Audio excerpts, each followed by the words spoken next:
害！老黄，厉害吧？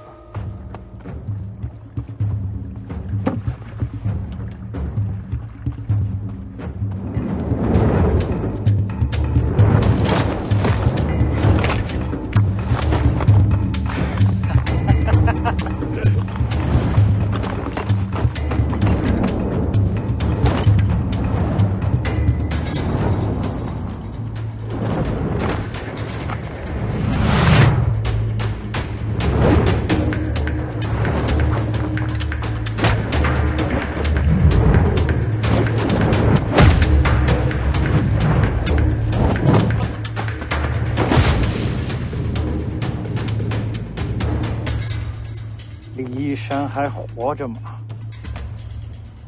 在水里待那么多年，还能说话？哼！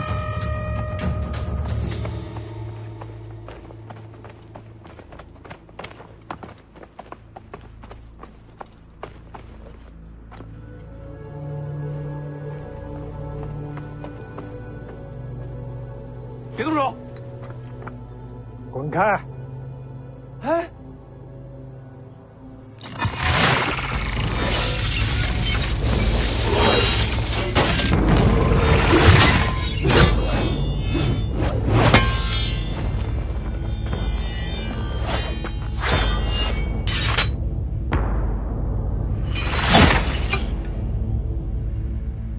小家伙，别找死！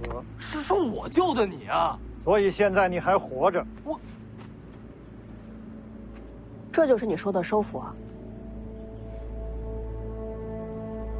最后再问你一次，李一山在哪？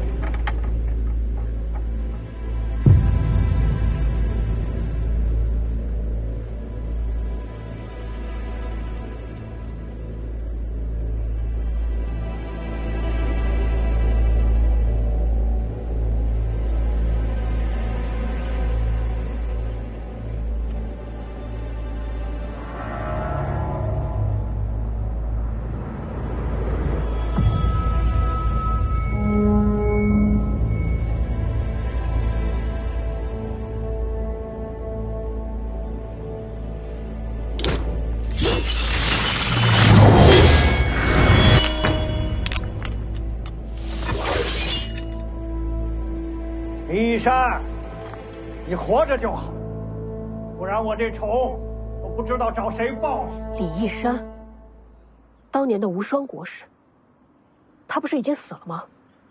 他是你师父。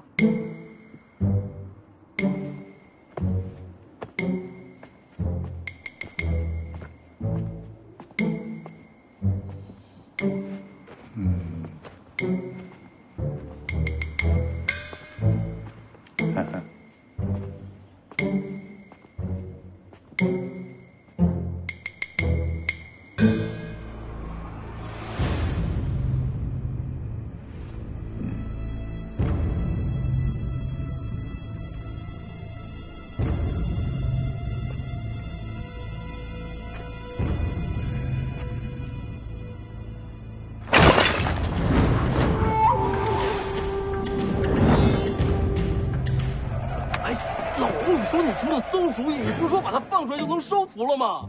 打到收服就好了。什么？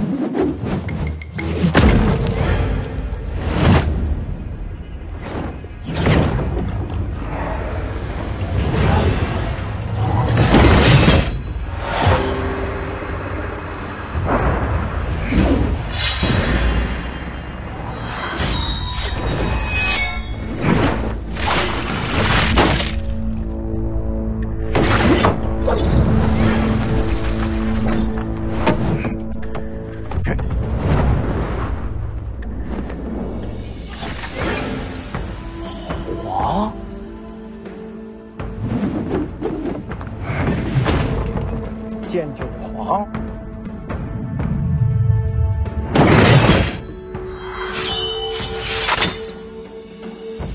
原来你也还在。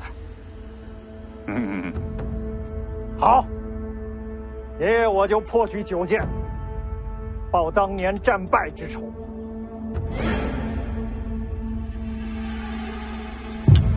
剑1，龙蛇。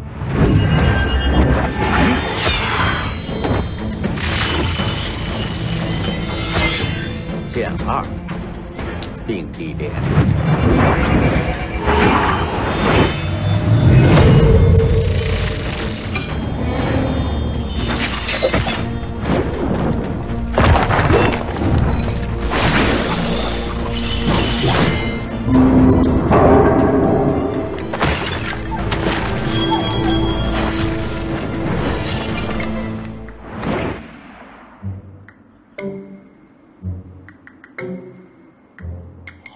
皇，少爷等等，还没完呢。当年是我把你打落湖底的，今日结局还是一样。剑3，三金。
没吃饱，不打了。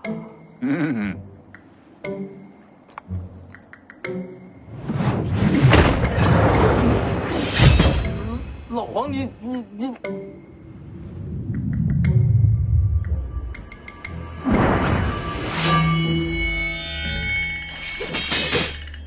少爷，收服了。老黄，你武功这么高？少爷，我之前不是跟您说过吗？我武功大概有这么高。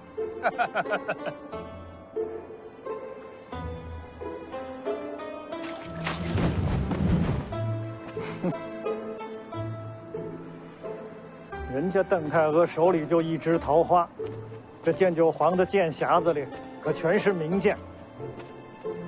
换身衣服，老子要吃肉。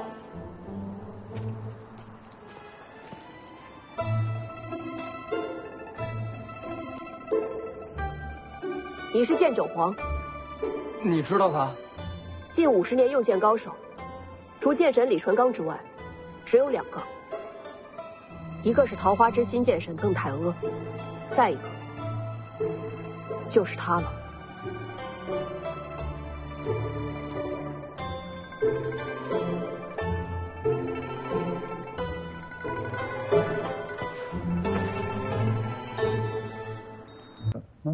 老黄，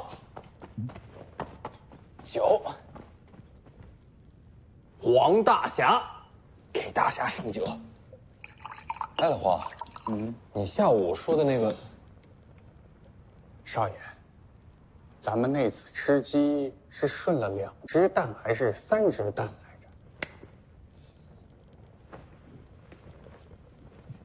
着？3只，就说是3只。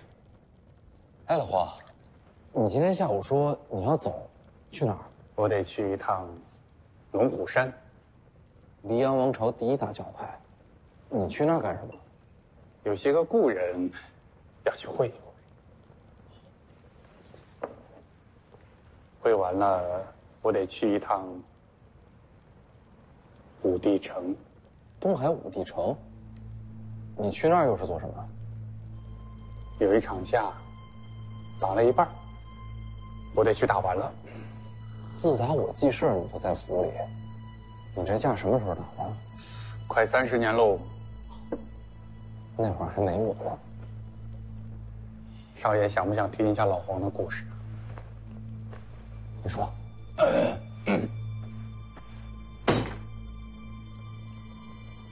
其实也挺简单的。我最早是个铸剑的，铸啊铸啊铸啊铸啊的，突然有一天悟了剑道，成为了一名剑客。这也能行？运气好啊！你接着说。然后就游历江湖，收集天下名剑，入我剑匣。就这剑匣子，全是名剑。天下10大名剑，里面原先有6把。原先？我去东海武帝城挑战王仙芝，留了一把黄炉在城墙上。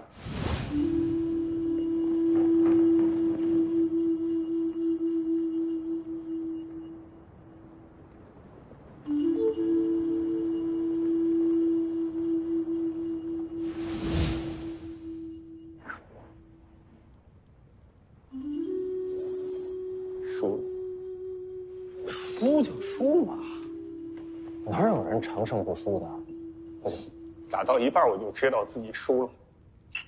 我当时特别害怕，怕死，怕败。后来我就逃了。离开武帝城之后好几年了，我天天做噩梦，梦见我被王献之打败了，丢了性命。少爷，您知道我为什么来北凉吗？北凉离东海很远的，我就像个老鼠一样一直躲，不敢去面对武帝城，不敢去面对王献之。本来以为这辈子就这样了，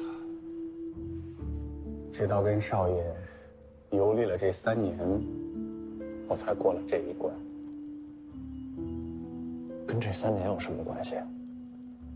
少爷，您不会武功，这3年你没躲过，没退过，没怕过。怎么说呢？我突然觉得我什么都不怕。失败啊，死啊，也就那么回事儿。我终于可以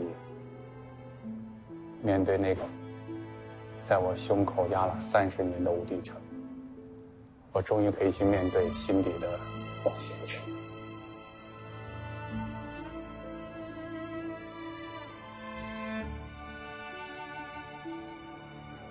这场架，我不会拦着你。但是打完你就给我回来。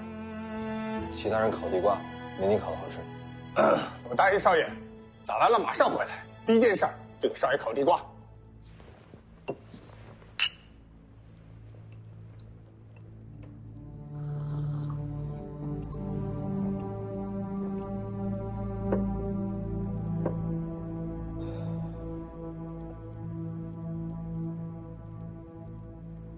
哎，那你不是要去武帝城吗？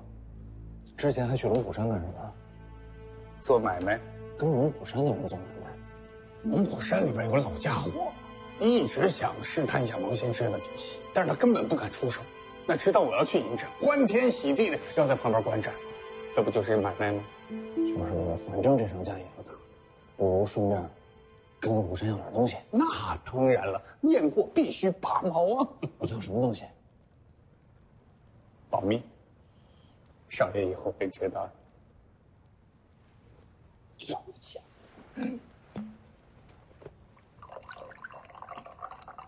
什么时候走啊？明天一早。这么急？哎呀，这欠了30年的假，早点打完，早点了心事。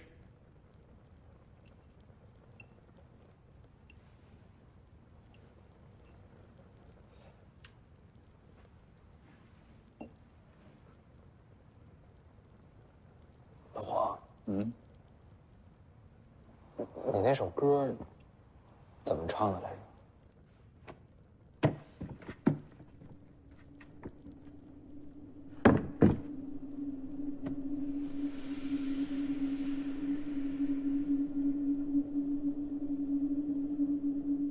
老狗，老狗，天下没有土里埋骨，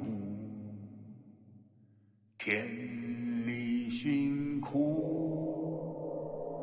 老狗，老狗，天下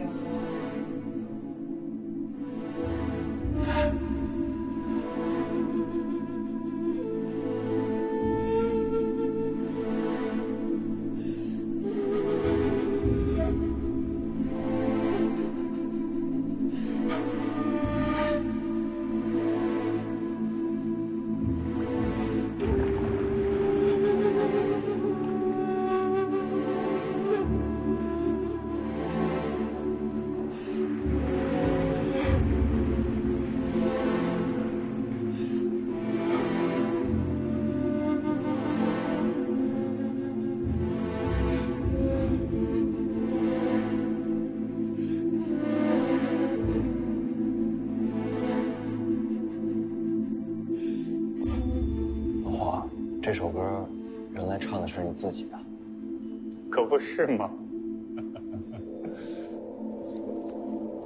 我呀，号称剑九皇，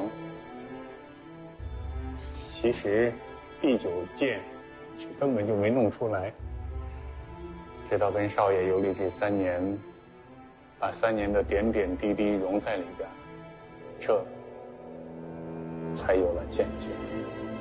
那不是挺好？少爷，这剑九的名字，您给起一个呗。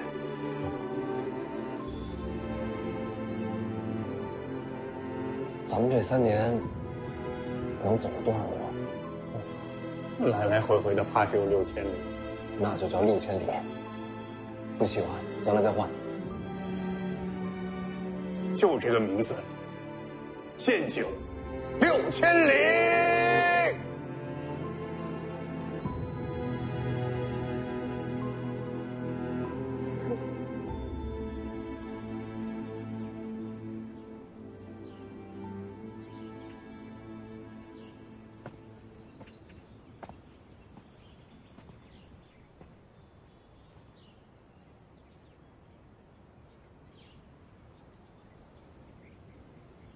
少爷，学武不吃亏，学武不上当。说了多少次了，不学，就是不学。真不学，回头遇到什么难事儿，我这有4个字还是挺管用的啊。这个我也知道。风紧，扯呼。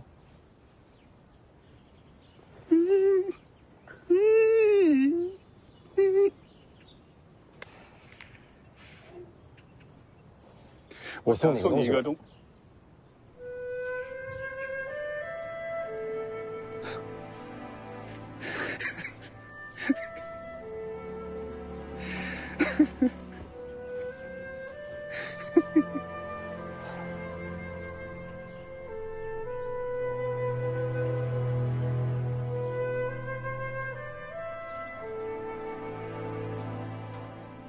这盐好吃。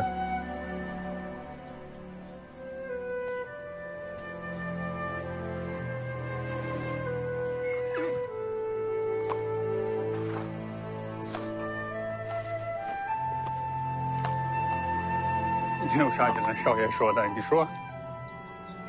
他说：“少爷，留步吧。”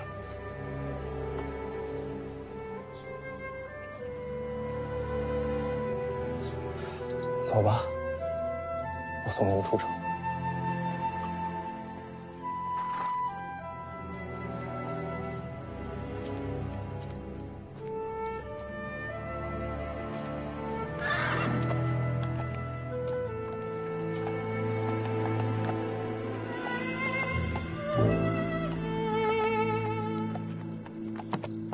少爷，留步。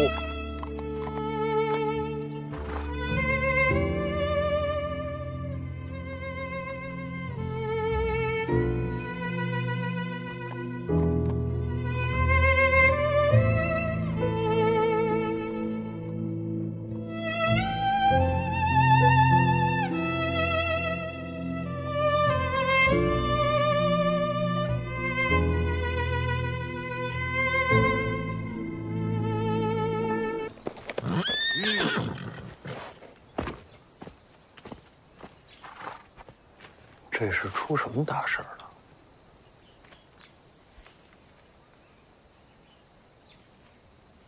他看你干什么？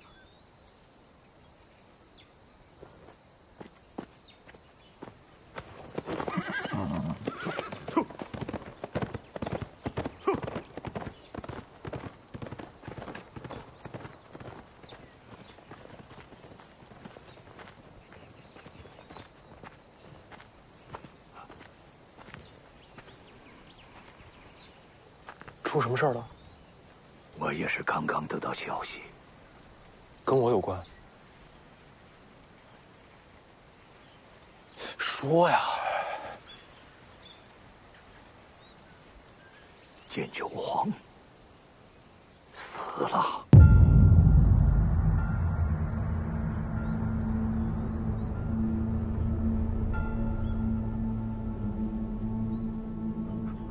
给我。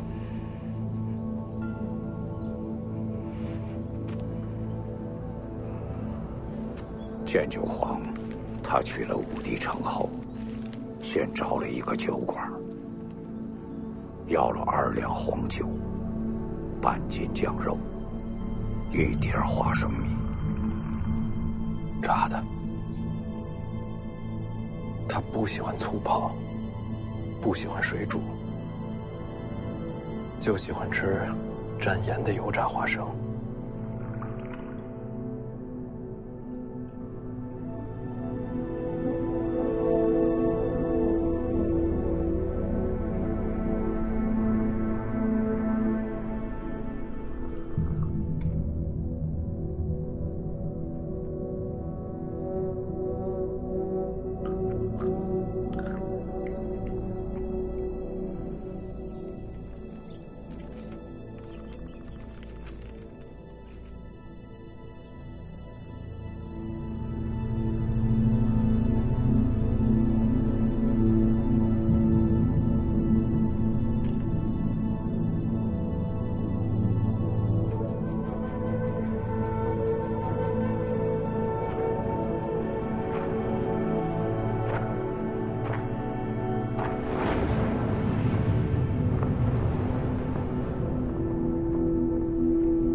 王献之闻声而至，剑九皇5剑进出，8剑士轮番对敌，王献之始终是单手应对，一步未退。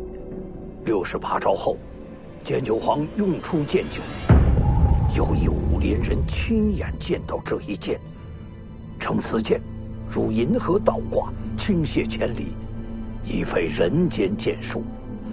王献之终于动用双手，剑九挥去了王献之的袖袍，二人势均力敌，再战49招后，剑九皇力竭身亡。老黄没输，他就是老了。王献之亲口承认，若不是剑九皇力竭，这一战自己略处下风。剑九皇气绝之前，王献之问了这一招剑九的名字。6000里，这一剑是我取的名字。剑九6000里。王献之感叹：此剑一出，天下再没有更高的剑招了。他的剑匣去哪儿了？留在了武帝城头。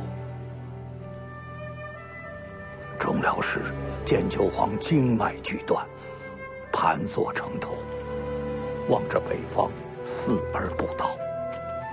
还有人听见他直到死前一直在哼一首古怪的歌谣。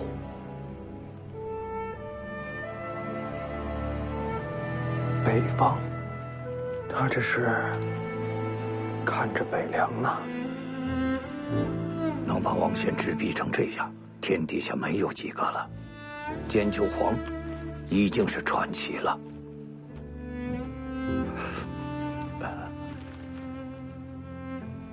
这封信能不能留给我？好吧，多谢。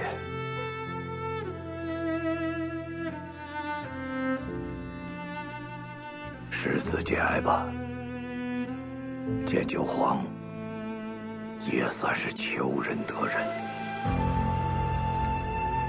贫道告辞了。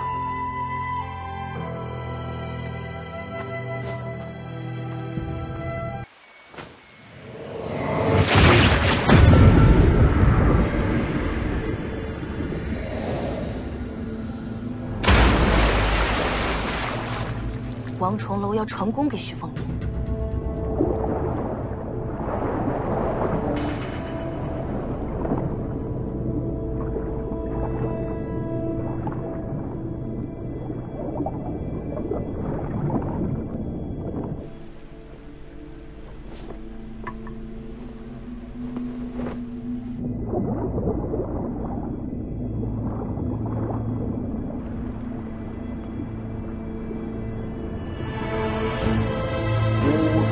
霞分暮霭，闭目内敛自相望。才知我身皆洞天，原来黄庭是福地。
死了，活不过来了。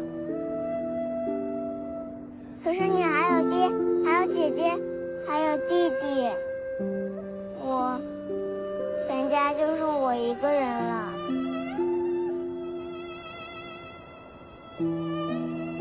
他会一直住在你心里，一直看着你。擦干净，别让他看见你哭。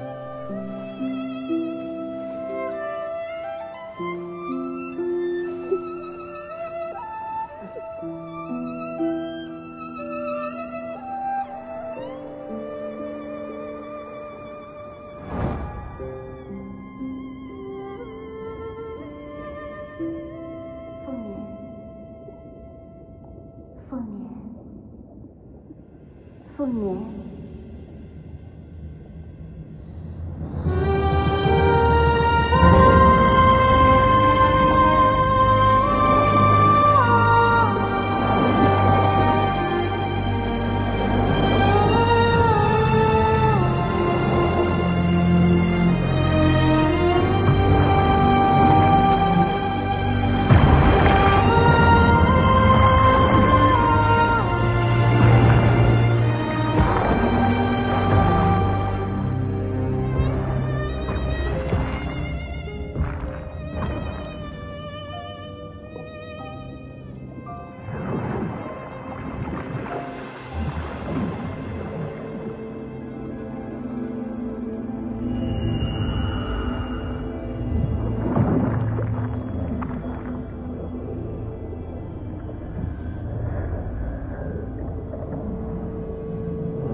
这就是大荒庭传功。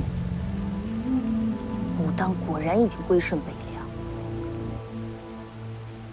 公主，眼下正是时机。此话怎讲？此时打断他们二人，让内气冲乱徐凤年的经脉，他整个人就废了。公主，请稍等。可你这么做，徐骁岂不恨死你？徐骁岂能依靠？好，你若成事，朝廷必将传旨封你为武当掌门。多谢。一起出手。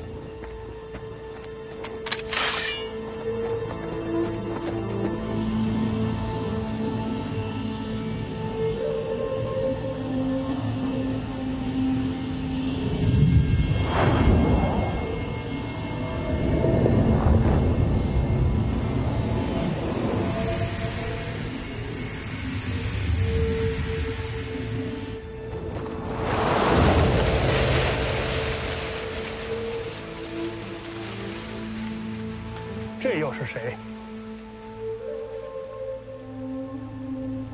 小王师兄，怎么从紫竹林里出来了？别再上前了。再这么下去，掌门师兄一身功力就全废了。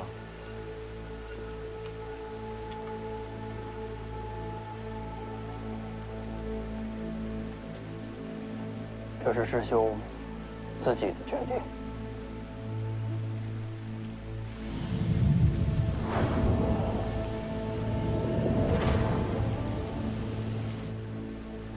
怕小来不及了。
晚了，来不及了。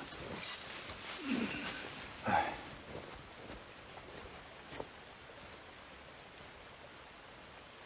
殿下，势不可为啊，还是走吧。你们这是害了武当。小道士，要不要跟我们一起下山？公主，我就不下山了。掌门师兄功力全失，武当定会重选掌门。我想试试，若能成为掌门，或能力挽狂澜。很好，你放心，朝廷必定全力支持你兼任武当。多谢公主。那徐凤年快醒了，还请公主速速离开。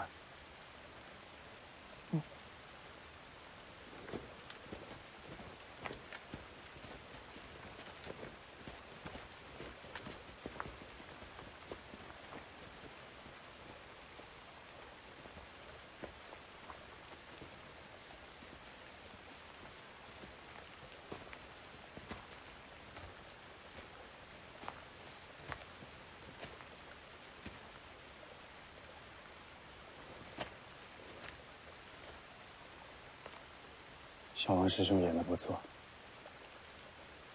少说话，多动手，也不算难。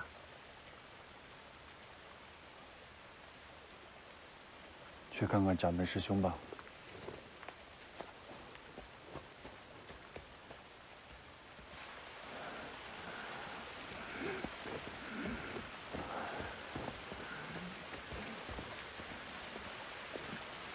师兄。没出差错。公主应该是相信了。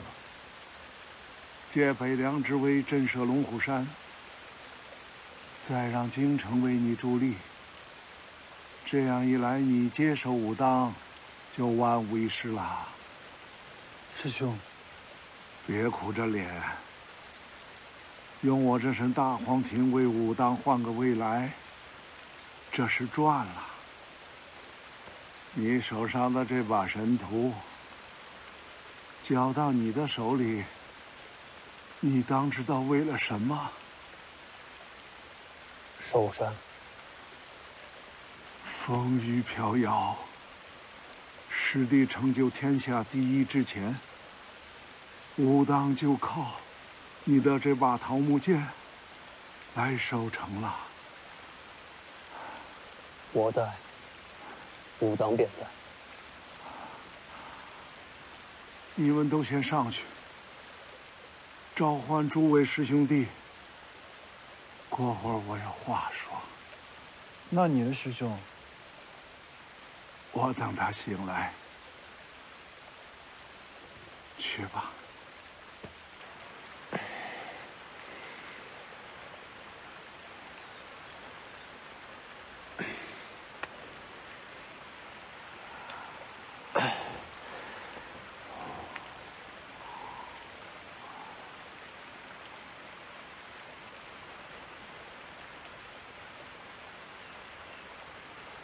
衣服怎么没湿啊？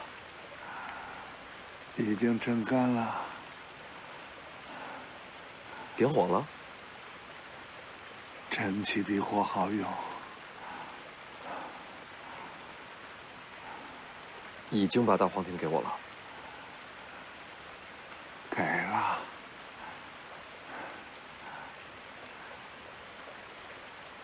没感觉有什么不同啊？看来世子还挺契合这真气。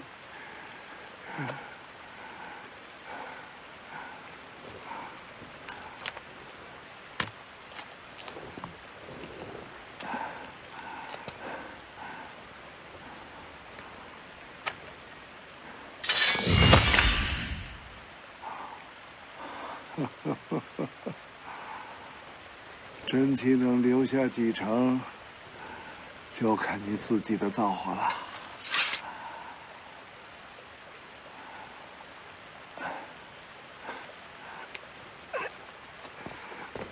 哎，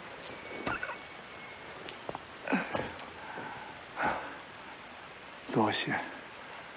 要上山顶，我扶你。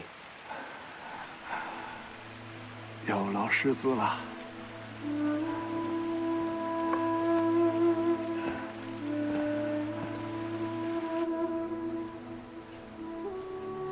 为了护住武当，我把自个儿这条命都扔出去了。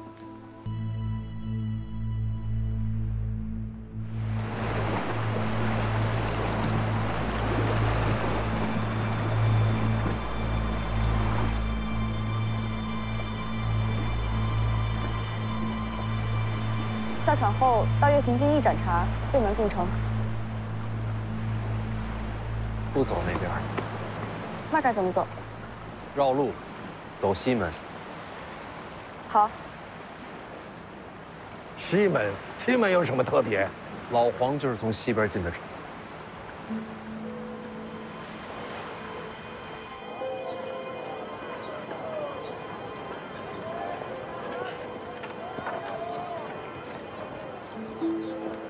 这城门无人把守吗？武帝城向来城门敞开，没有护城之军。王仙芝一人便胜义军之力。您看这画眼熟吗？这画这字都熟，这不是去龙虎山那个小和尚吗？也来武帝城了。龙虎山怎么是这风格？他这么在城墙上乱涂乱画，武帝城的人也不擦了。王仙芝不在乎这些，这字儿。算了，不管他，咱们进城。世子，还是让凤子营跟着吧。凤子营进城，就真成了北凉宣战了。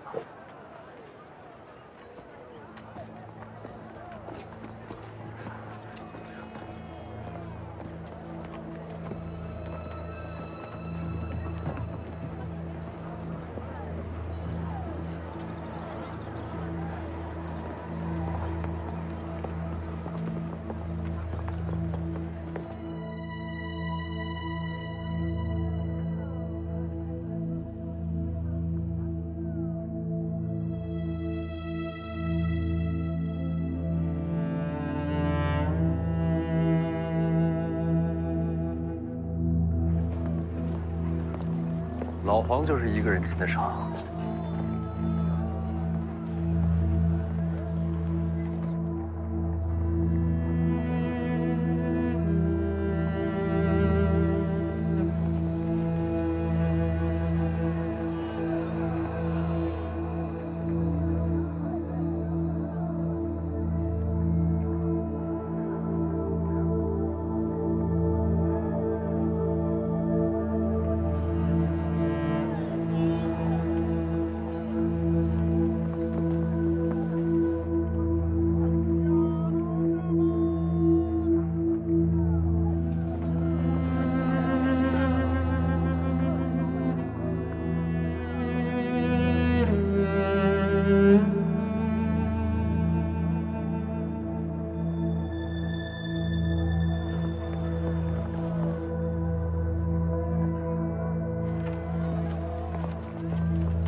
那边就是登上武帝城墙的路。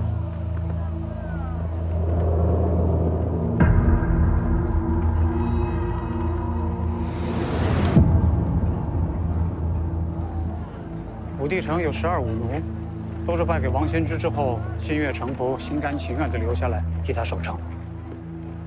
这些就是？对，按理说，这12武奴应该镇守老王，要一层一层的打到楼厅，才能有资格挑战王建之。怎么都在这儿了？改规矩了？他们在看我。谁都知道你来拿剑匣，他们要拦我。你以为呢？还能怀你啊？要不咱们现在就上去，直接把剑匣抢回来。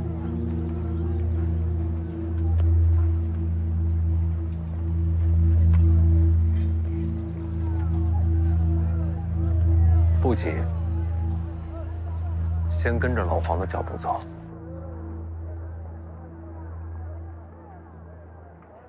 大哥，大哥，你们到底在看什么？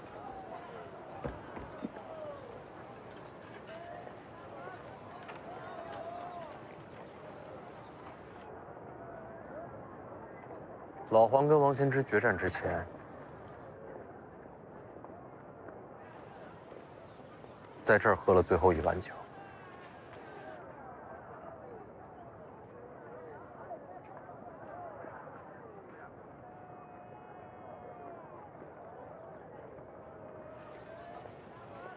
借几文钱。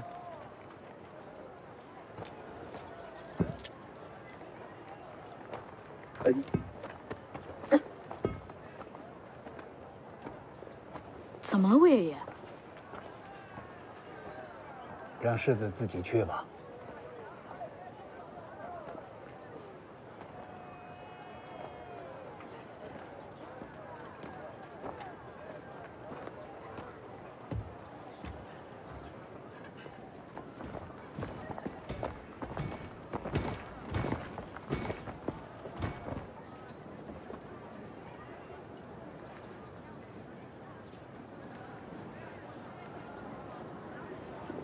可别来晚了。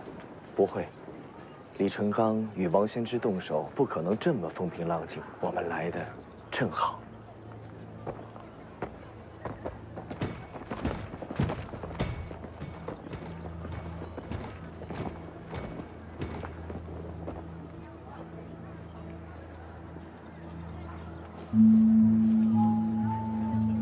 怎么了？桃花现神。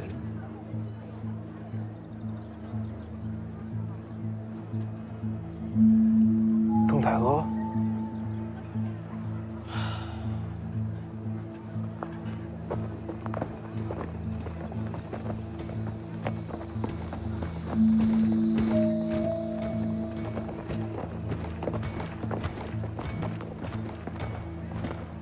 楚将红甲。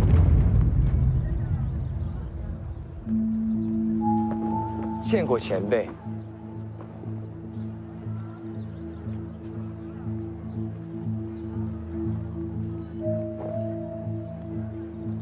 前辈不进城吗？我若进城，里面2位无法尽兴出手。是。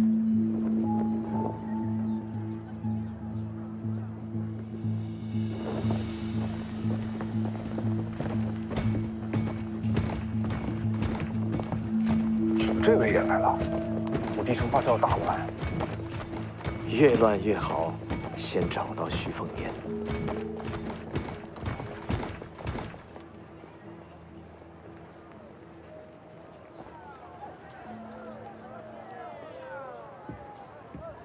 这位公子，要点什么？有酒吗？有，各地名酒都有。公子想要什么？老黄当时喝的什么？什么老黄？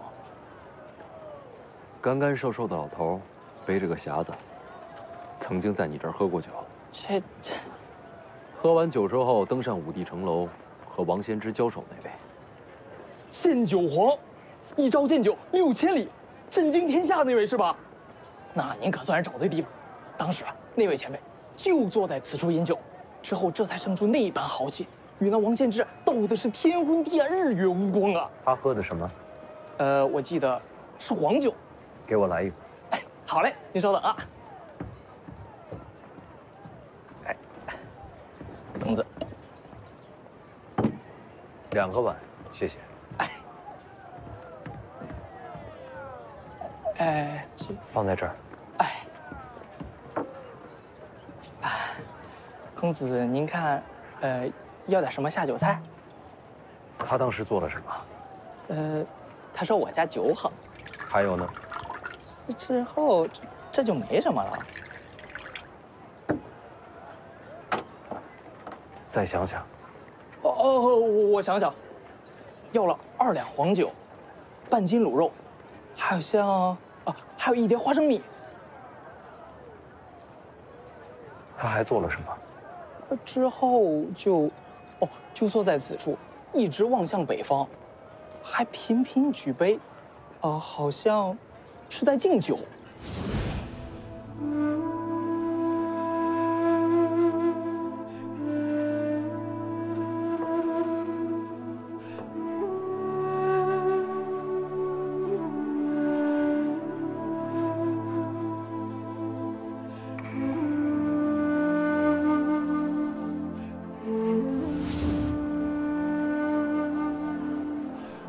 我陪你喝。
在府里看着是一个普通的马夫，他和世子本来也就是普通的主仆，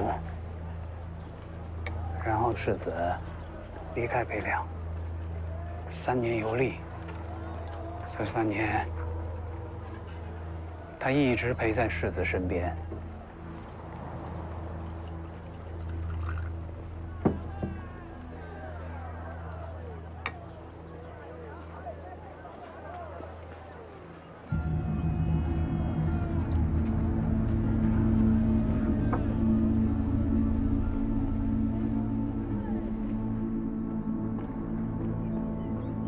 全吃了。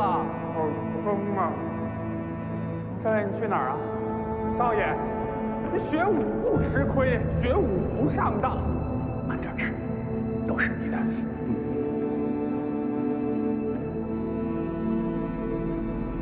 少爷，这场特别难吃，看。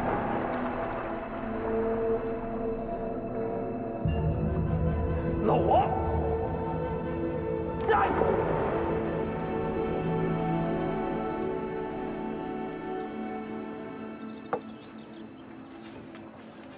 世子那时不知道老黄有绝世剑术，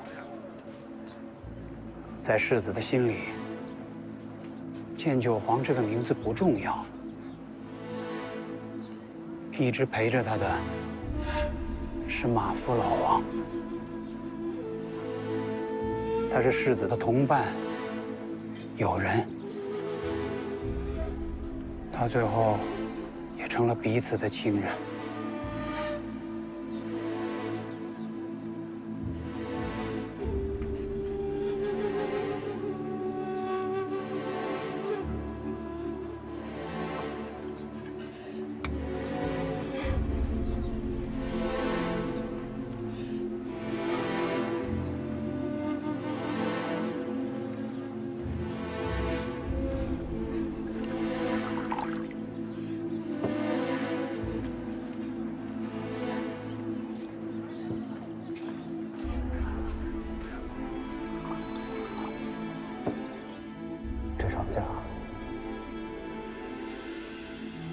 我不会拦着你，但是打完你就给我回来。其他人烤地瓜，您烤。我答应少爷，打完了马上回来，第一件事就给少爷烤地瓜。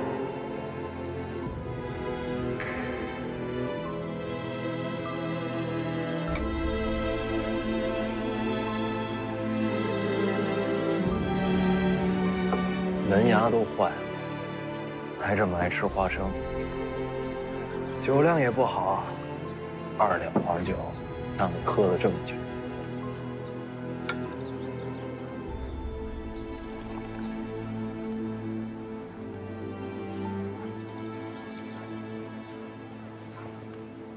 李前辈，怎么？劳烦前辈进去陪他说说话吧。怎么是我啊？这时候能叫醒他的，恐怕只有前辈您了。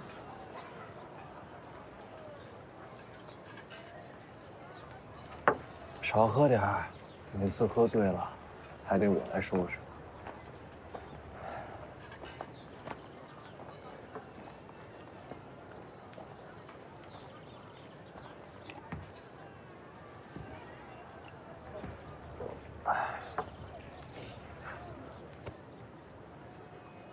老黄走了。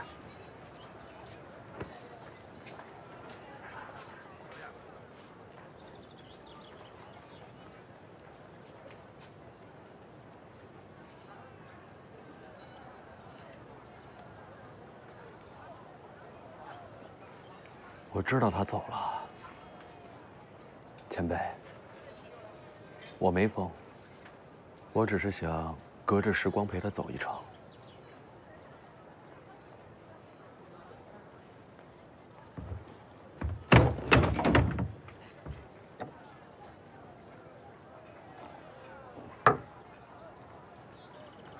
想拿回剑匣？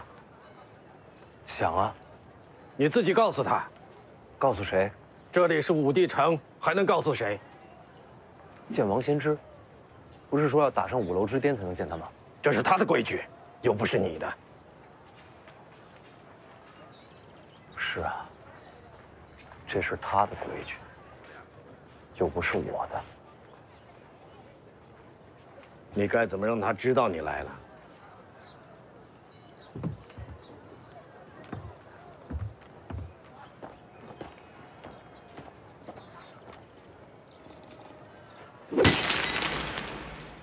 王先知，敢问何为九天之月下垂？何为四海之水接力？徐凤年，终于找到了。现在多少？再等等，等李成刚出剑。这就是你想对王先知说的话。九天之云，四海之水。徐凤年，你为什么要来武帝城？你如果怕了，就闭上嘴，逃出城，逃回汴梁去。我不怕。别对我说。王先知，上言我不在乎你的规矩。今日我来，就一定要取回剑匣。你要斩拦，上言我早晚把你揍成地瓜。地瓜？是说揍成地瓜吗？应该是。骂得好，有胆识，过瘾。你说什么？之前和老婆3年游历，吃的最多的就是田里顺来的地瓜。刚才边喊边想着这事儿，结果就给喊出来了。好多年没有听见武帝城有人这么说话了。这才是北凉之主的气魄。就怕王先知忍不了了。准备动手吧。我要到，谁愿一战？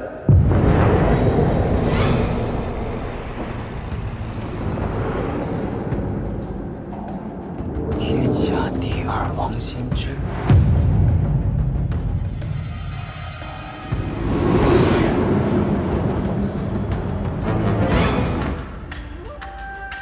王先知。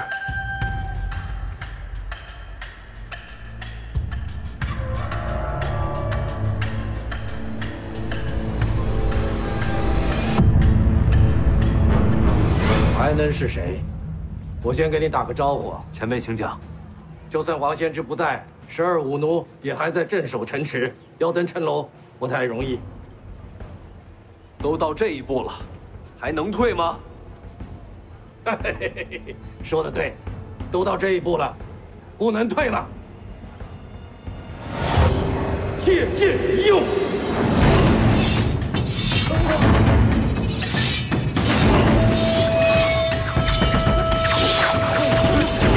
好一个李成刚！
这么多把，应该能赢吧？到我这境地，飞来1把剑和无数把剑，其实都没了区别。那为何借这么多？这不显得霸气吗？去拿你该拿的。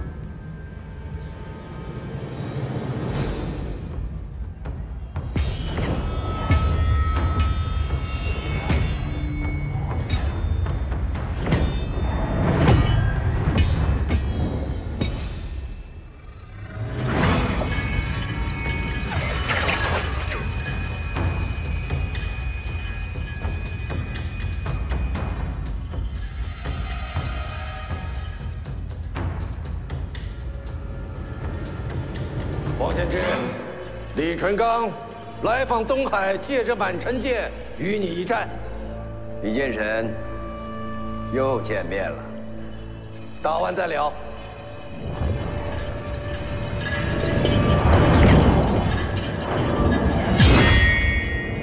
等等，不如出海一战。都行。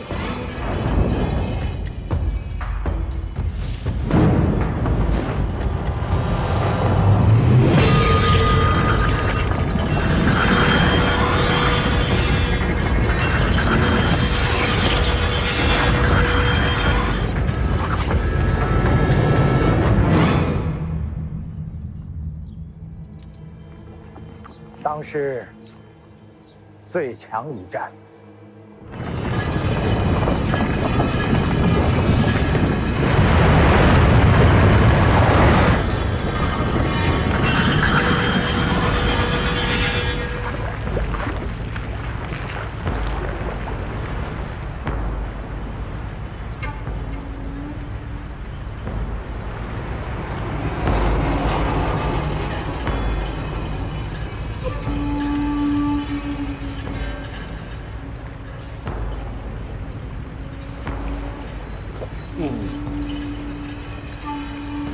风景不错，就这儿了。可惜，这么多箭，少条胳膊没事。终究不同啊，可惜了。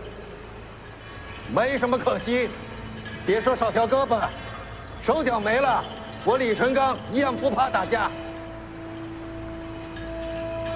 这话说的不太吉利，这句收回行不行？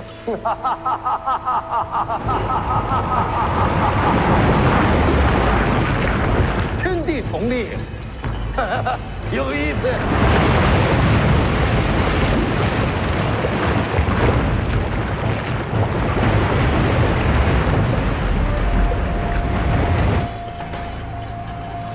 请出手。且看我一剑破之！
李剑神、王先知，这些都快不是人了。唉，神仙打神仙的，咱们打咱们的。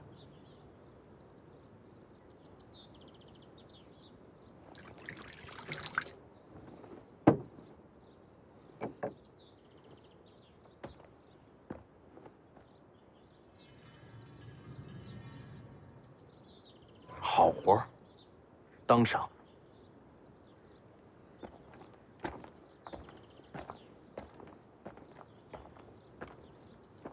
这么快没人了？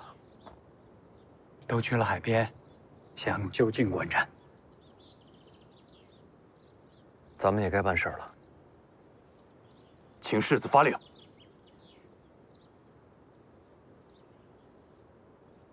大哥。我们要去取剑匣子了，挺危险的，要不你别去了。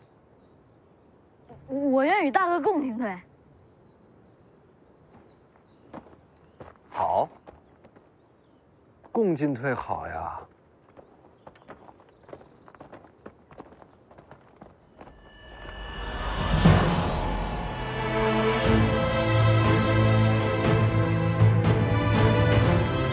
徐凤年。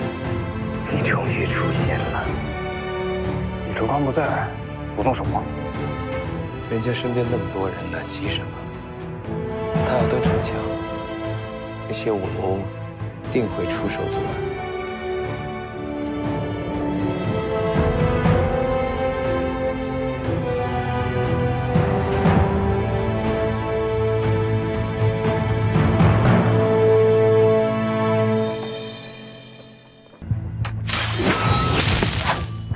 止步！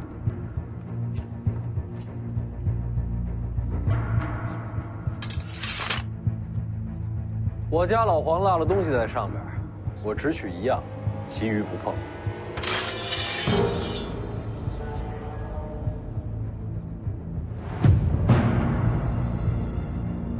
那就是只能动手了呗。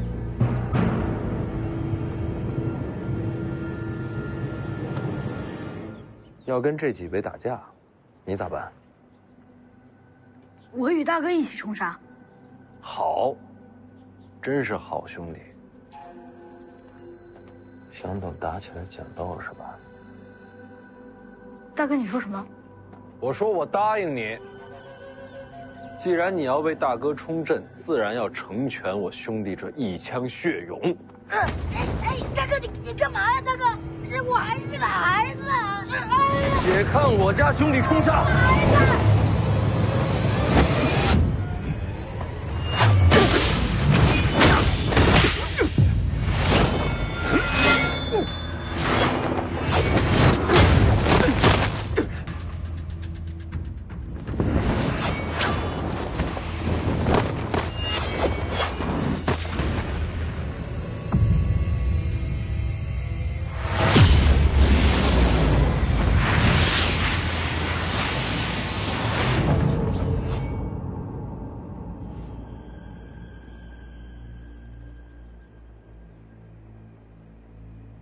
贤弟好武艺，你就等着这一下，可不就等着贤弟大杀四方吗？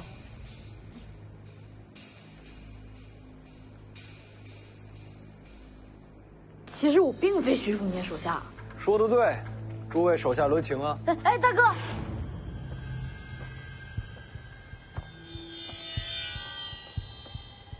这少年又是哪儿来的？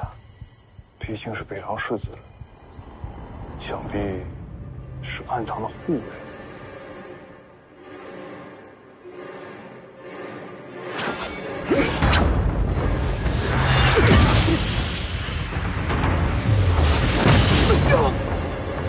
真是藏得够深的，直到此刻才用出来。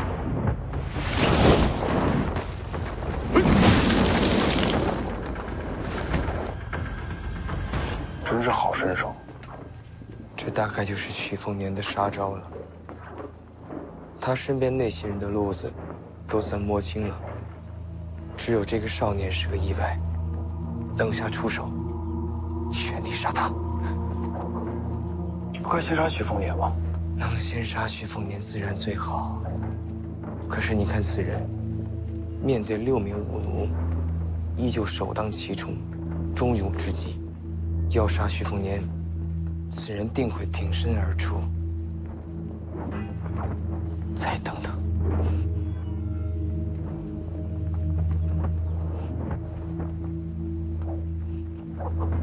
有道理。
世子，感觉这些武奴并未尽全力拦我们。都到这儿了，没必要回头。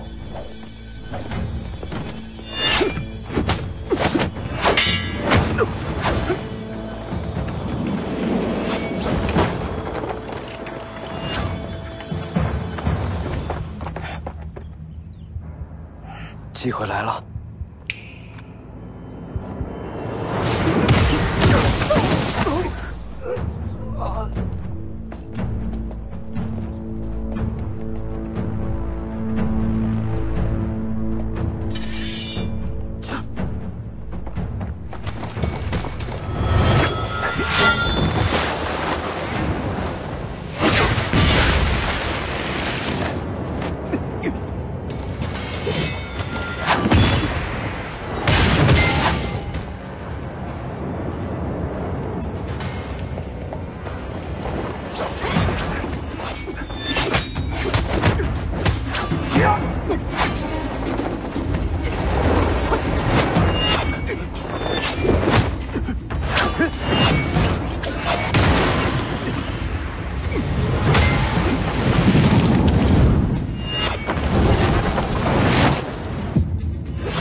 一共12位武怒，没错，都在这儿了。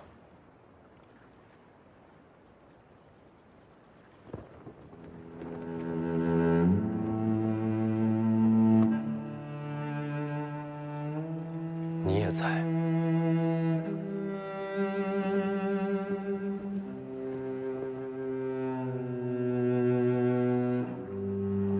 世子你好，我是你姐夫。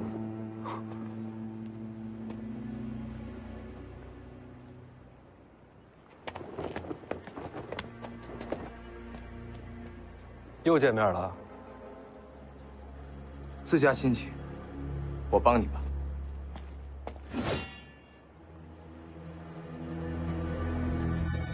连我都防着。福将红甲，我认得。我要说福将红甲跟我没关系呢。你觉得我信吗？我不参战，诸位随意。世子，请吧。这是要当黄雀。那6位出手，你身边的怕是互不周全。我要是不再前进，就此离开呢？世子，您不是这样的人。也对。世子，前后夹击，时局不利。用兵者被敌围困，难寻出路，该如何？那就杀出条路来。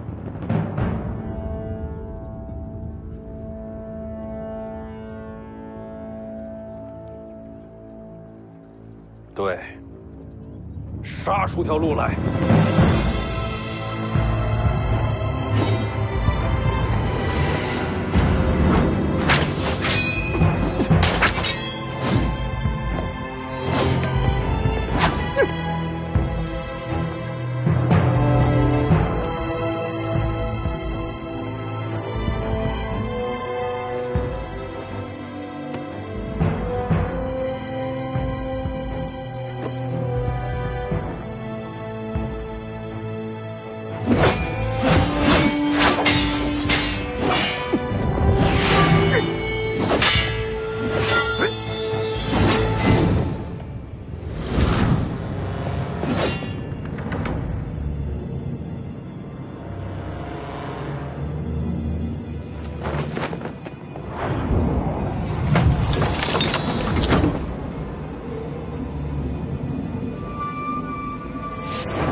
连甲。青梅卓马，春水朝露桃花，起。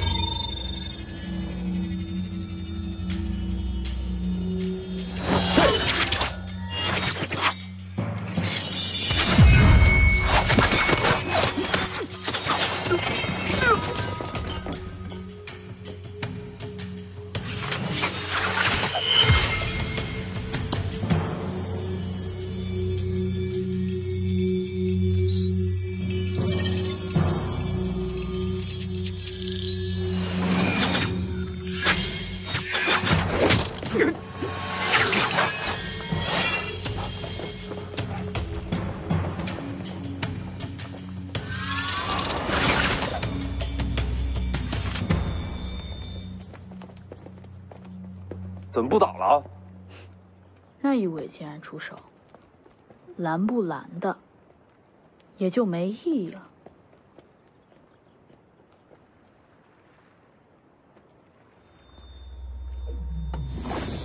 回来！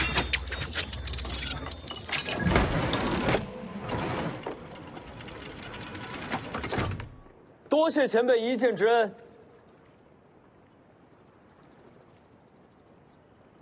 多谢前辈6剑之恩，敢问前辈可是桃花剑神？我是邓太阿。这份恩情，徐凤年记着，将来再报。不是你报，是我报恩。徐凤年，你娘是我远房的表姐，这也能攀上亲戚？带头的是真好。当年我在吴家剑中练剑之时，你娘对我有一饭之恩，有救命之恩，有授业之恩，这恩情太大，怎能不还？唉，只可惜你娘当年孤身入皇城时，我人在东海之外，待我归来，一切都晚了。你娘那一战，落下病根，最终殒命。回想起来，我愧疚至今。我欠你娘的恩情，今日这6剑，算是还了一半。城头之上，你想拿些什么，安心拿便是。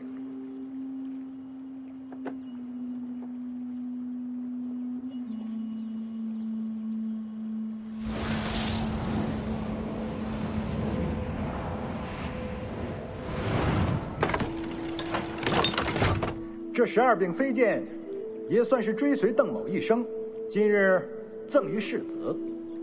这飞剑杀人之术，全在此匣之中，能不能够领悟得到，就全靠世子你自己了。这剩下的一半恩情，至此报完。世子，从此你我互不相欠。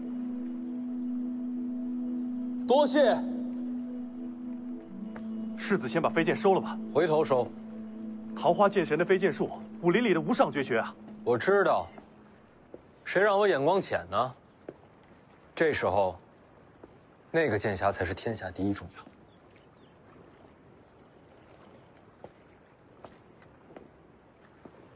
邓先生，您若是要给我一剑，不如早点动手。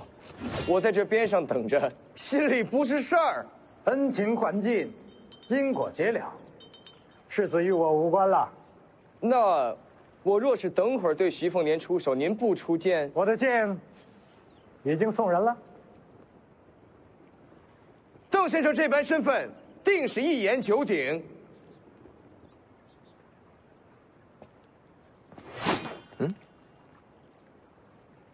这会儿不打，我也不傻。人家邓先生前一半恩情，就是助你家世子去城头取剑匣。我要出手，也得等他拿完东西，人家恩情还完了再说。这会儿天底下，没人阻得了你家世子取剑匣。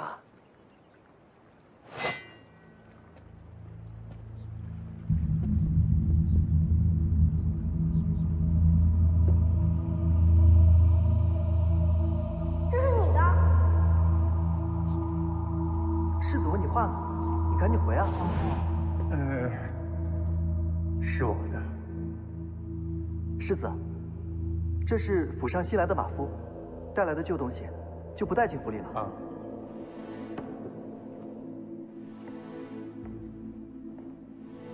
这东西你带着多久了？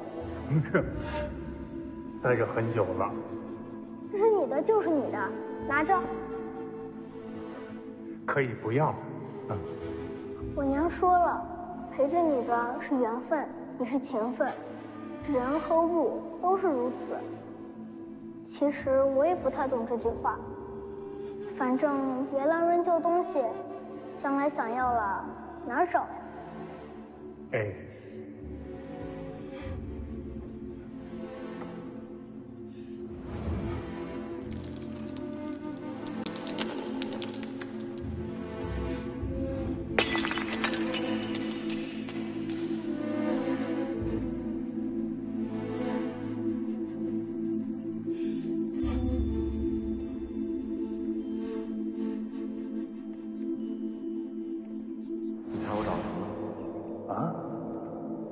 找着什么了？哎，你看，我给你找回来。你可以不要了。这么多年了，你一直带着他，对你很重要。那都是过去的事儿。干嘛否定过去的自己啊？没有曾经的你，哪有现在的你啊？不管怎么样，对我来说，你就是老黄。既然天意让你把他给找出来了，那你别再扔了。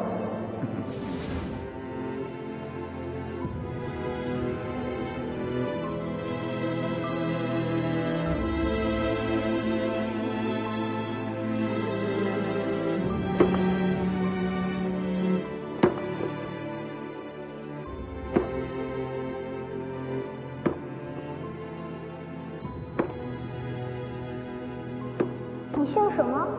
我姓黄。那我就叫你老黄吧。好啊。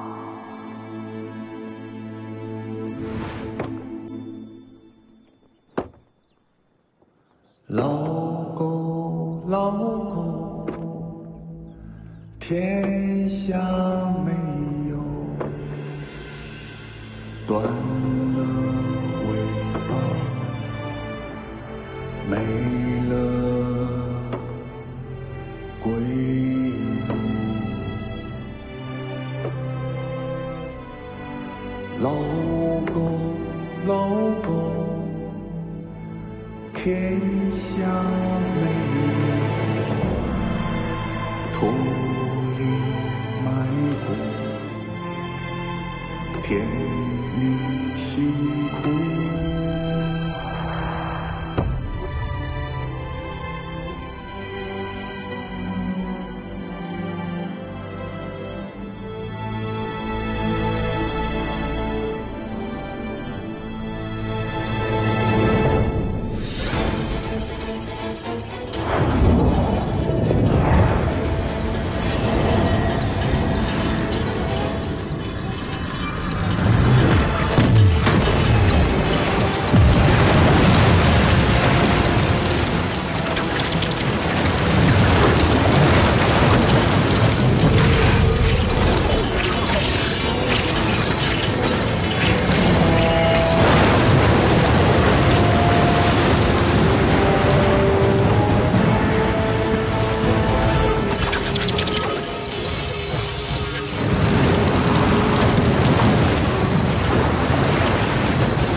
炼剑，以金铁炼剑，以气血炼剑。今日，我借阴阳之机，星光之焰，借雷霆淬砺，乾坤作也。直至今日，终于建成。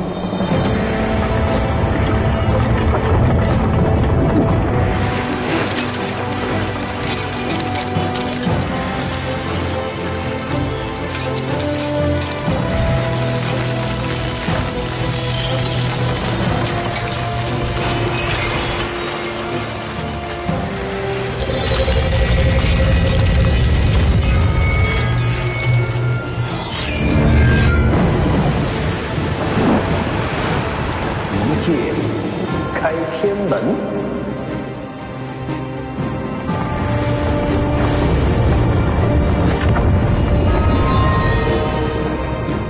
好一个剑神李淳罡！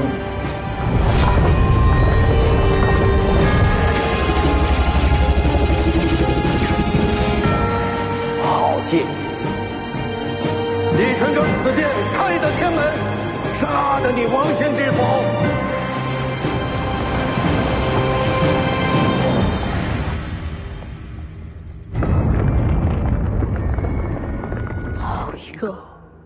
一剑开天门。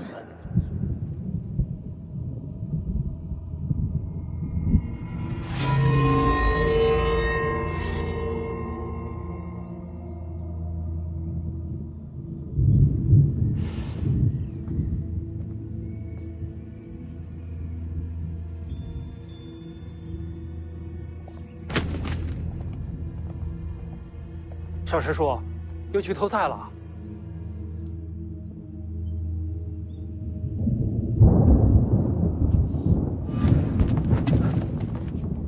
小师叔，你这是怎么了？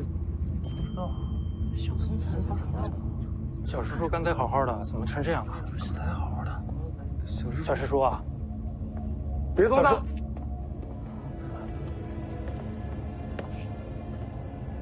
怎么回事？小师叔方才呆立在这儿，望着天边，突然就成这样了。哪个方向？那边。是东方啊。就地给他搭个棚子。然后呢？然后什么都不需要做，等他自己醒来。东方发生了什么，能叫醒了你？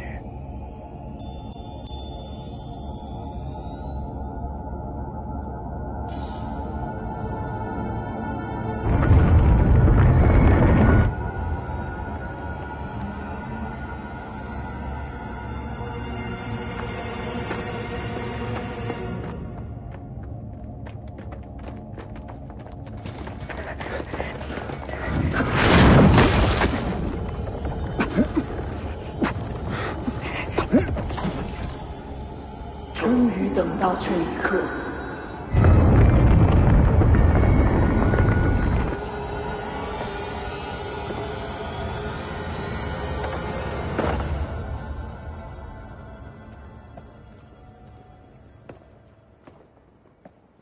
就没见过这么打架的，真是开眼界了。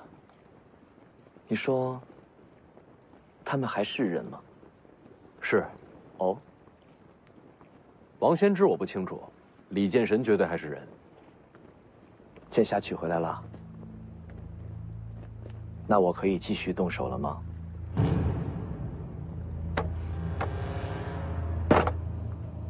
你觉得你还有机会吗？李剑神刚出剑，你觉得他还顾得上你吗？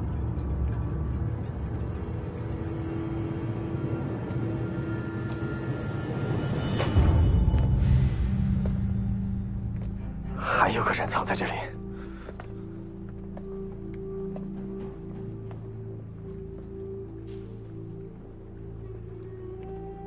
桃花剑神在此，不仅仅是为徐凤年吧？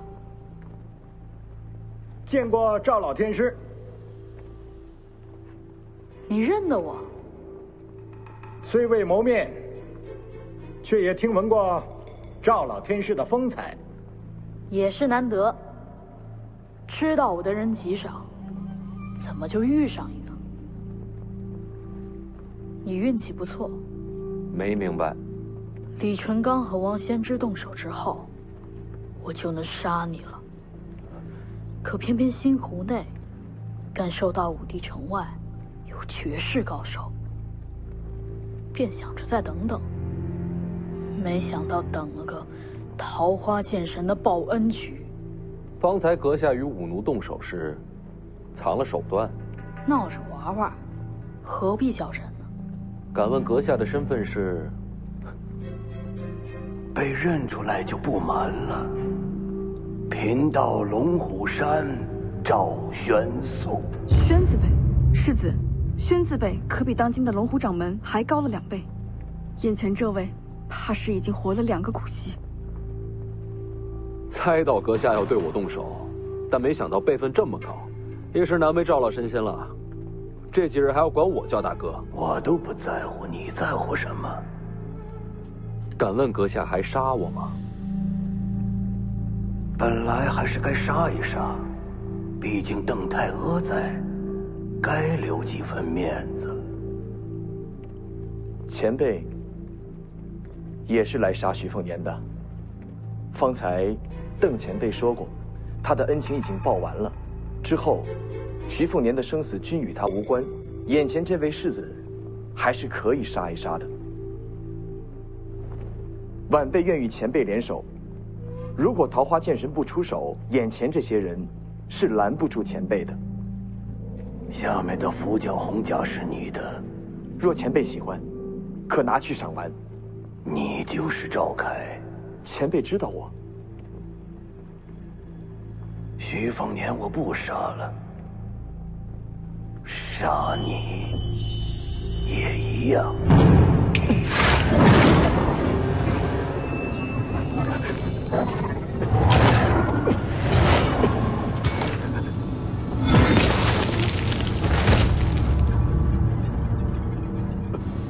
一具傀儡也想破局？晚辈要是说错话做错事，愿向前辈谢罪。徐凤年是大乱之因，你也一样。龙虎山既受皇恩，今日就取你性命还份恩情吧。这是疯了！你救他，赵老神仙手下留情。他一路都在杀你。能不能说一下，救我这事儿，你怎么想的？你的绝路不该在这儿，还不走？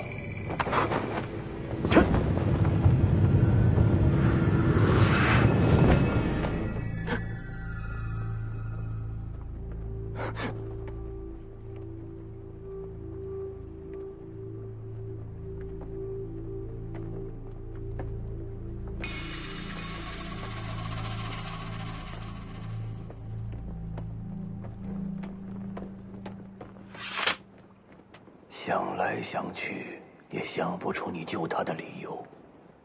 按常理来说，你应该是疯了。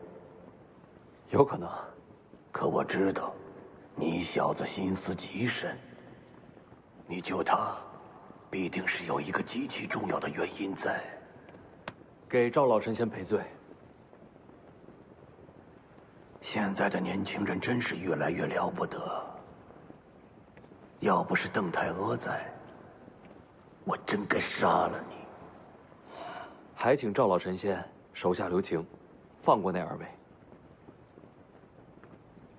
反正将来都是你自己的结束。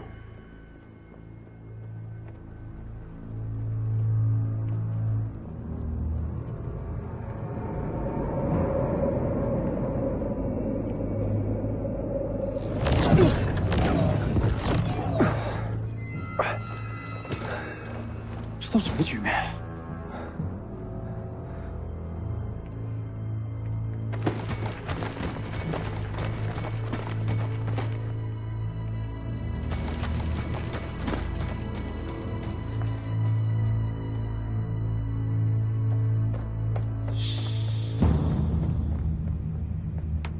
多谢老神仙。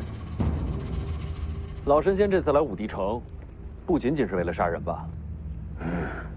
自然是为了开天门求飞升。天门，武学到了极致，就有飞升为仙的机会。要飞升，就要打开天门。我虽身如少年，内在却接近腐坏，毕竟等了2个甲子。老神仙连这都告诉我了，终于有了登仙之机。这些话说说也无所谓了。天门重开，是因为李剑神与王仙之一战，怕也只有这2个人交手，天门才会重开。我没来错，天门将开，仙界重临，我终于能迈出这一步。桃花剑神此来武帝城，想必也是为了此事。你还说对了，我还真是为了天门而来。天门眼看就要打开，你我都有飞升机会，或许还能合作行事。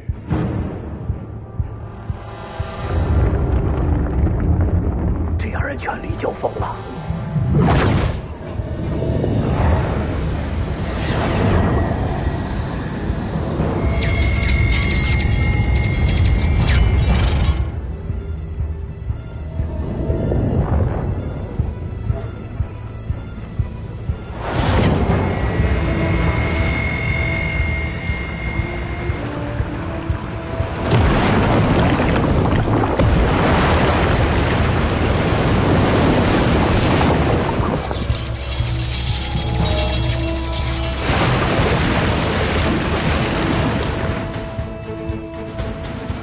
一步了。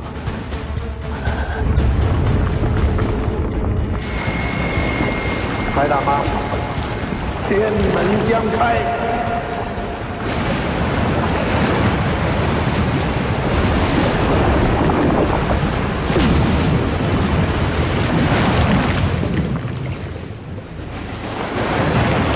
胜负未决。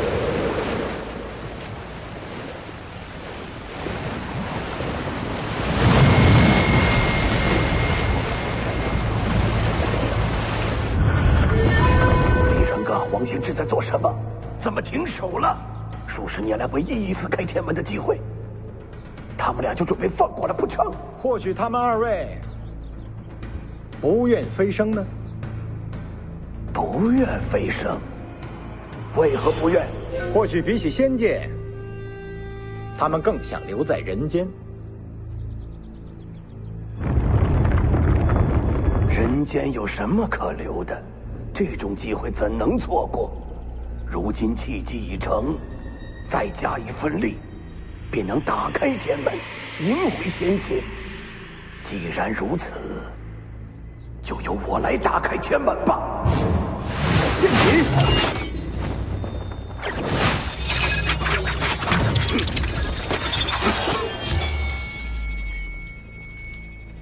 邓太阿，你做什么？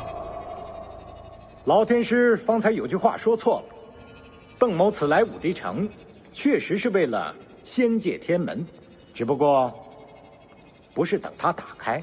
那你要的是什么？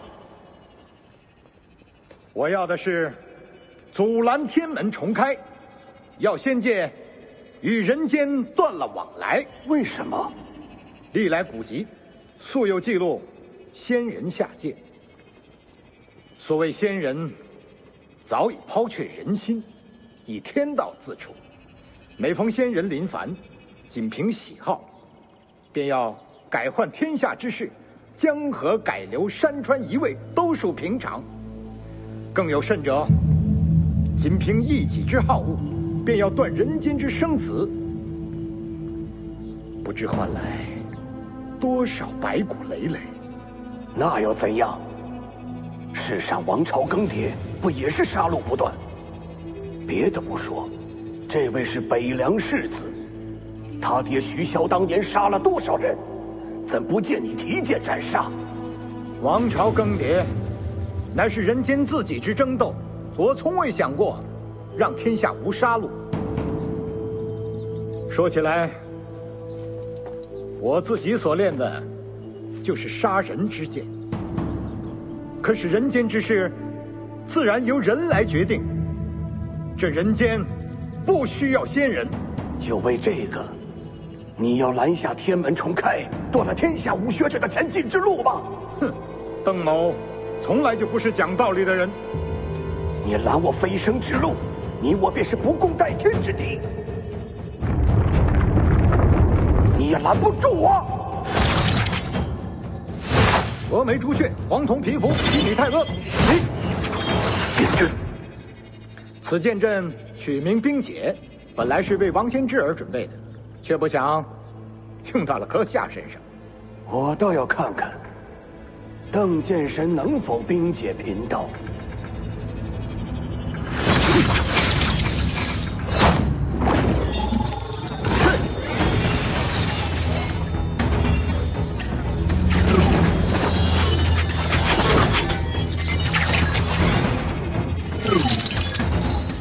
星辰之力，雷池之威。邓太和，你怎敢如此？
邓太和，你走我飞升之路，我必要杀尽你血脉气蓬。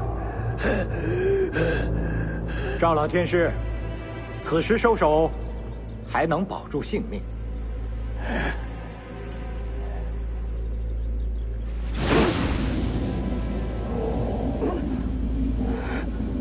你这又何苦呢？如此作为，岂不是断了自己的生路？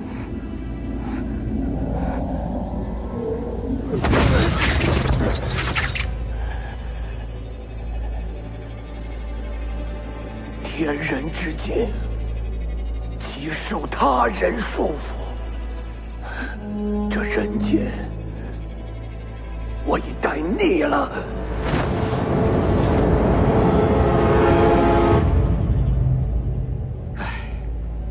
生而为人，却逆了人间，哼，何其可笑！我等进入天人之境，便再也不算普通凡人。只是为了变强，真的要抛弃那颗做人的心吗？我扔了又如何？赵老天师，邓某的剑下不许人间有仙。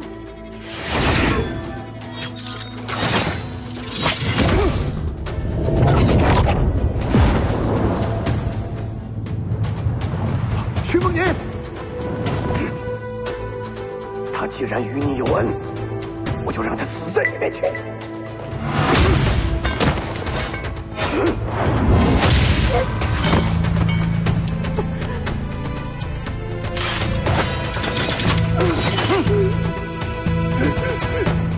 老子让你登仙，剑酒6000里。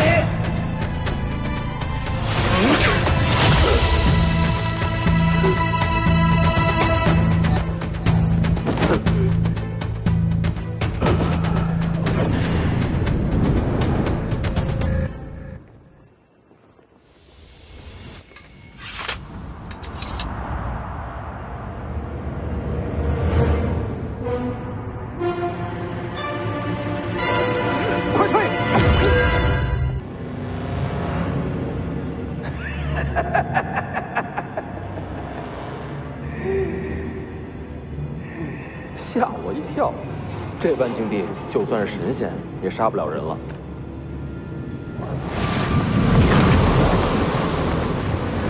不是杀你，只是坏你气运。徐凤年，你这身大黄庭终究不是你自己得来的，我将自身气运、武学之路都送给你，同时也是将我的劫数一并给你。若你从小习武，并无大碍。可现在嘛，你气机必将紊乱，天人难救。就算神魂俱灭，也要在邓太阿面前杀你才好。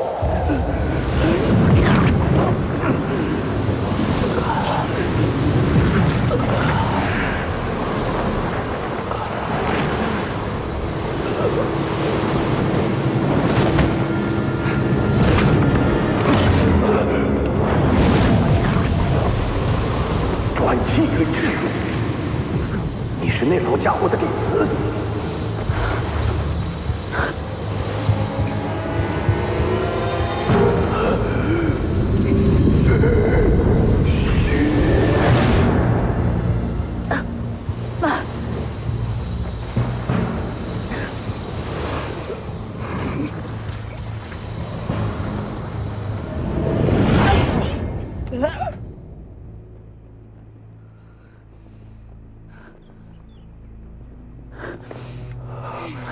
为什么救我？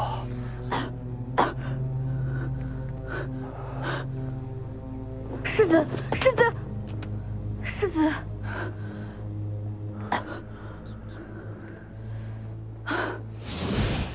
因为在我最绝望的时候，你娘曾给过我一线生机。别念。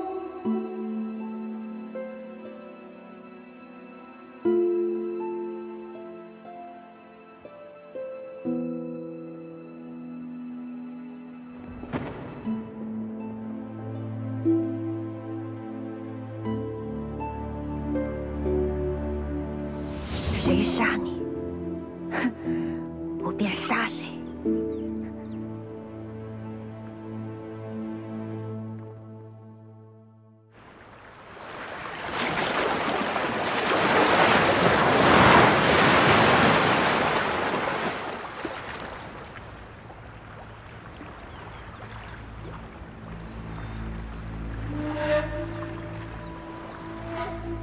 等再重逢。下次一字两文。好，说定了。过年啊，给你点礼物。你属小狗的。我背后这丫头本世子欺负得，你们欺负不得。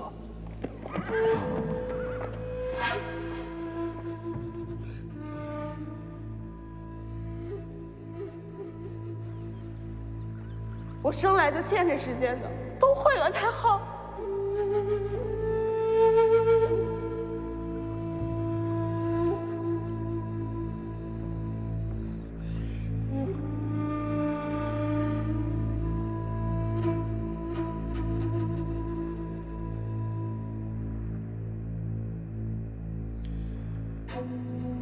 徐凤年，你就算要死，也得死在我手上。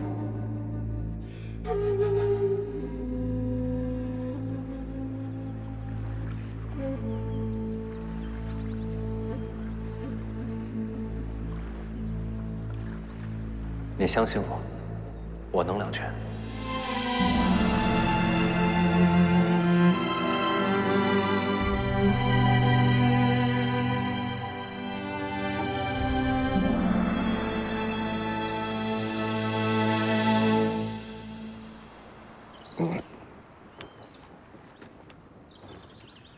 那丫头呢？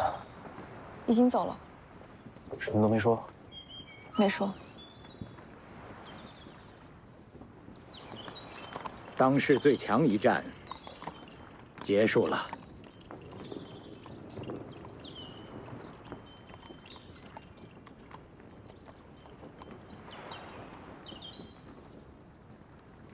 好像还行，就是有点晕。龙虎山那位名死将自身武学路数讲诵于世子，本意呢是想乱你泪息，削你气运，结果被那位呵呵姑娘强转气运，替你接了过去。世子如今伤势已无大碍，休养一段时间就好。那丫头会怎样？不知道，转气运之术世上罕见，我也不大了解。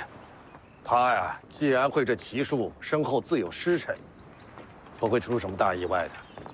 李前辈，你打完了？打完了。邓太阿给你的。是。邓前辈呢？也已经走了。这还真留给我了。既是飞剑，又是剑心传承，他倒是舍得。没事，多看看这飞剑，多想想他今天的出手。您不是说要我走自己的路，少看别人的武学吗？有我传你建议，别家武学还有什么必要去学？不过这邓太阿的飞剑倒是可以借鉴借鉴啊。就是这剑太秀气了，颜色还那么艳，小女娃的鉴赏水准不超过8岁那种。幸亏邓前辈走了，不然您还得再打一场。打就打呗，老夫打不过王先知，还打不过邓太阿了。东海之上，前辈输了，胜负未分呢，但再打下去怕是要输。没打完，不打了，再打下去要重开天门了。真有仙界，仙人有什么不一样？嘿，都是自认为仙人的蠢材而已。您知道所谓仙界的秘密？那种破事你现在用不着知道，就你这身手啊，那地方的事对你来说还早着呢。您说什么就是什么。不过话说回来，这一战既然没打完，就不能算输，没准打下去就是王先知油尽灯枯呢。输了就输了。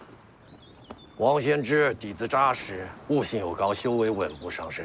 这些年来占尽天下高手磨练自身，我毕竟耽误了几年，又少了条胳膊，赢不了。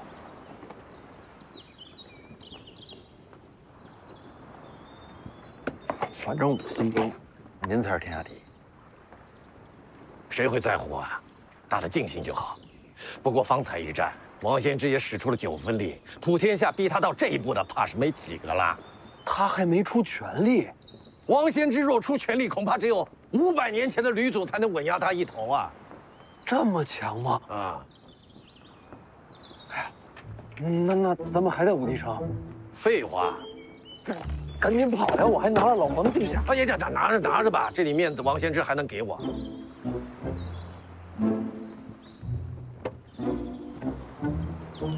那什么，那您面子有多大？你要干嘛？我能跟王先知聊2句吗？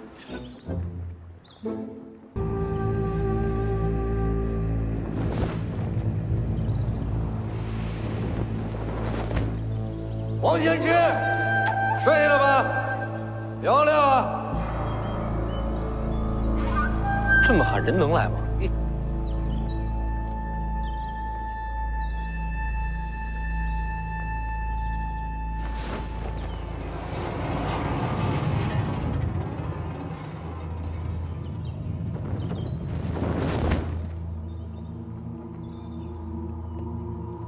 何事？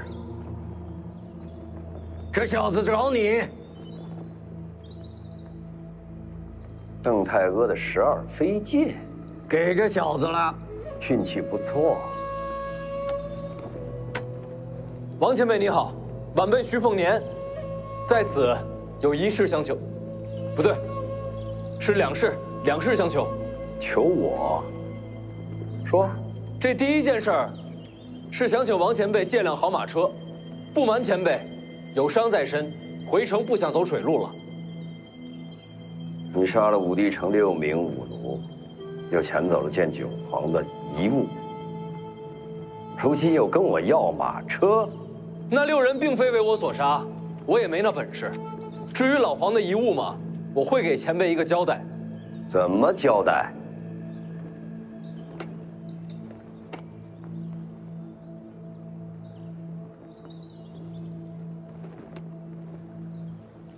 老黄和李剑神都是徐某长辈，他们2人未完之事，我徐凤年接着。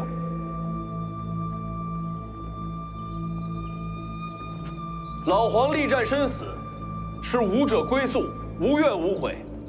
这件事儿，我从未怪过您。至于李前辈今日一战，也输了，胜负未决。好，胜负未决，1败1平，都没能赢你。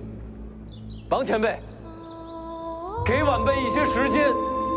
我徐凤年在此指天发誓，我终有一日会重回武帝城，替老黄，也替李剑神，与阁下再战一场，决胜东海。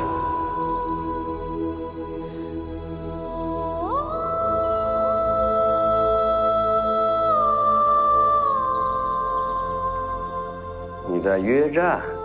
正是。不仅约战，还要赢你。如今的年轻人胆子真大呀！行吧，那我也疯一把。我这辈子从来没赢过你，王献之，这最后一次机会，我就托付给这小子了。你信他吗？这剑道好在哪儿啊？好就好在，它有传承。时下的年轻人敢和我当面约战的，你是第一个，恐怕也是最后一个。好，等你来。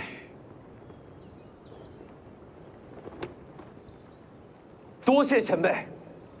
重回武帝城之时，我会把马车还给前辈。我会让人把马车给你。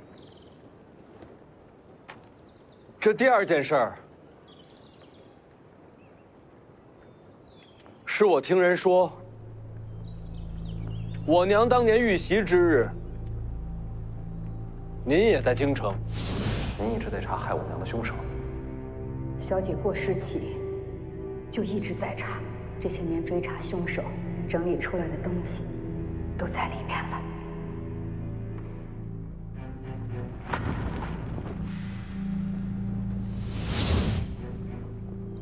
当时我是在京城，我家人调查记录此事的小册上，记录了此事，但从未有人把您当作疑凶，因为我们都清楚，当日若是您真出手，我娘不可能活着离开京城。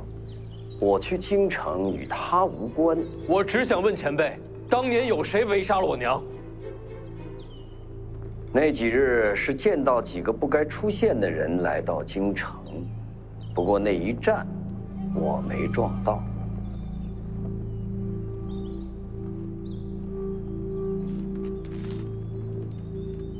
这个人当日在不在京城？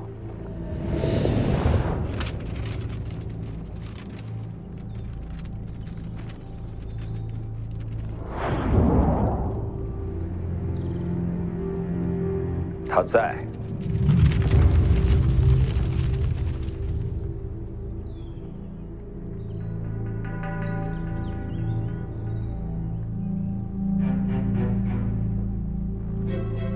多谢前辈。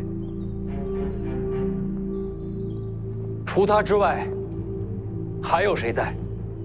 我不记得名字，我只记得是瞧见北莽的人也在京城。北莽的人，高手，差不多吧。对于我来讲，都一样。黎阳皇室联合敌国，埋伏的是自家臣子，多荒唐！你别激动啊！多谢前辈。你打算怎么做？看来徐某回家之后，要再出一次江湖了。你要去北莽？是。别忘了咱们的约战。放心，晚辈不会死在北莽。王前辈，最后一句。你这问第三件事了。老黄临死前说了什么？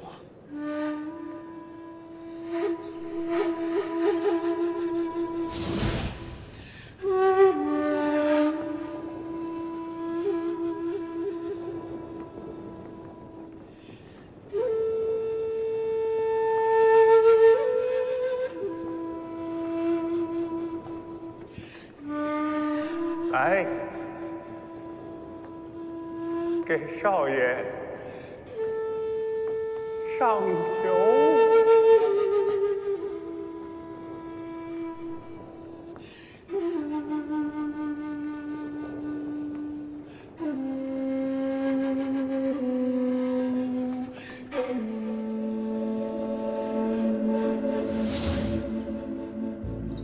他看着哪边？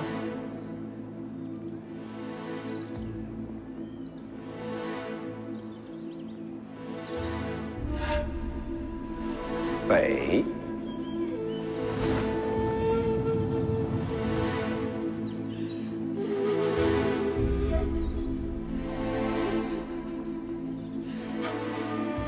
少爷，等我回来，带着东海的酒，咱俩一块儿喝。行。哎呦，都这么满。